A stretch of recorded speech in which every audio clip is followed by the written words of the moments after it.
This is the breaking news about the fourth stimulus checks that you want to know. Senator, over here. Senator, okay there? Yeah. So since we last saw you, that inflation report came out saying the U.S. hit the 39-year high in inflation. Does that tell you that Congress should wait until next year to do the Build Back Better bill, if at all? Well, whatever we're considering doing, or whatever Congress is considering doing, they should do it within the limits of what we can afford. And that means having a tax plan that's fair and equitable and keeps us competitive, but also makes everyone pay, especially the wealthy, pay their fair share too. See what that spins off, and if that's in that 1.7 range, then we should be spending whatever in that range as far as I'm concerned. If it's whatever plan it would be, pre-K, child care, end of what you call in-home care, then it should be 10 years. It shouldn't just be 1 year here, 3 years here, 5 years there, and that would be. I think it would be very transparent for the public to see exactly what they'd be getting for what we're spending for 10 years. So you won't support it if these programs are temporary? No, we're going to talk. We're still talking. I'm just, I'm listening to everybody, but, I'm just telling you, ask me about inflation is real. It's not transitory. It's alarming. It's going up, not down. And I think that should be something we're concerned about. Geopolitical fallout, we talked about that. I'm concerned with close to 100,000 troops on the Russian-Ukraine border, and also with the continuous flyovers from China taunting Taiwan.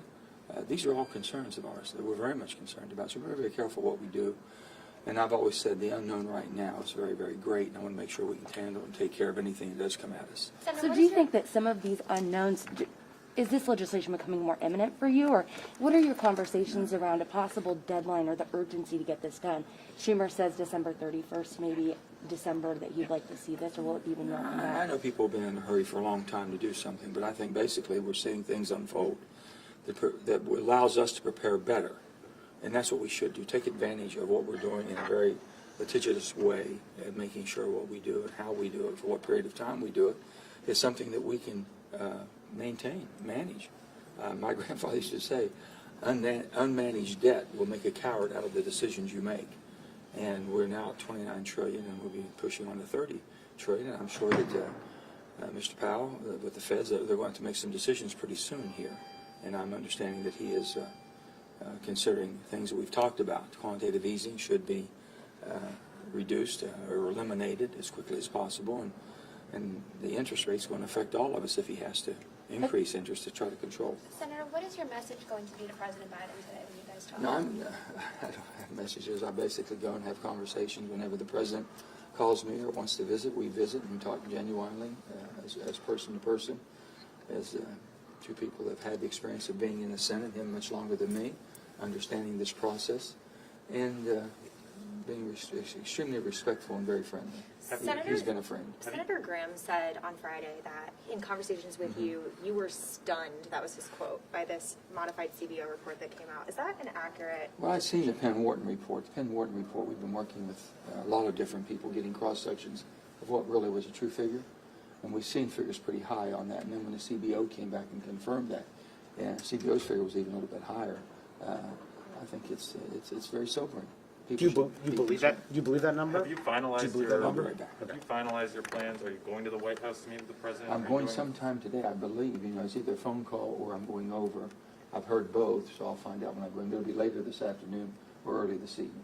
And are you going to tell them whether you want to do this bill now? We're going to talk about exactly what happened on Friday with the CBO score and inflation reports and things of that sort. And I'd like to hear theirs first, the president's first, where he's at and what his concerns may be. Would you believe that CBO number? I mean, the White House says that, look, this is not offset the spending.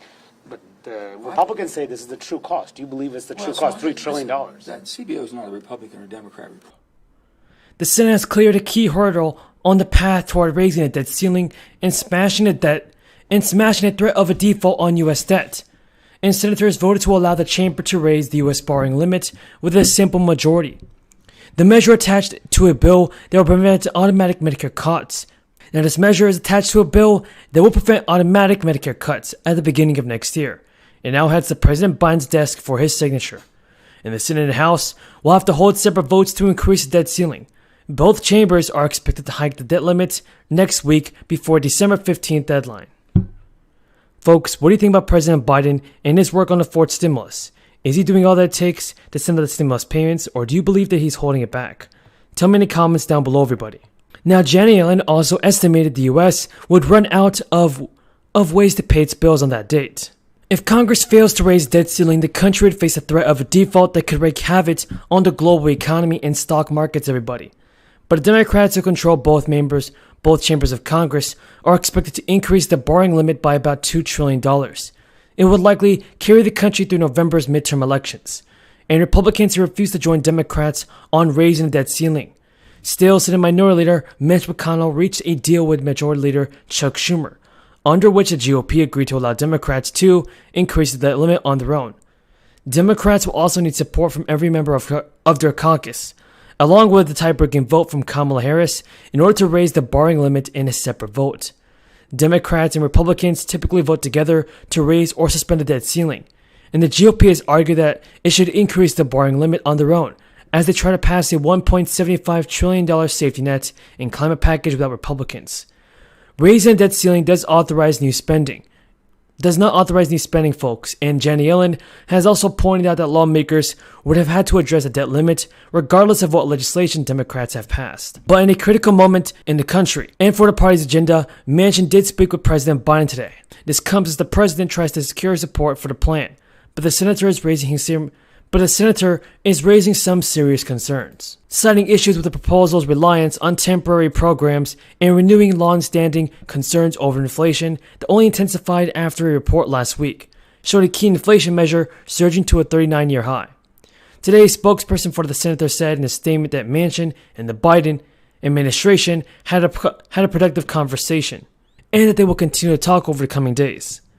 So that's great news, folks. I'm glad to see President Biden working with Joe Manchin on sending out more stimulus payments, because it is definitely necessary. Now, if you guys agree with me, then tell me in the comments down below. But Senator Manchin, everybody, has already accused his party of using the budget gimmicks in drafting a plan. He is now objecting to the way that Democrats are structuring the legislation, which he argues hides the true cost by relying on temporary spending that will likely become permanent.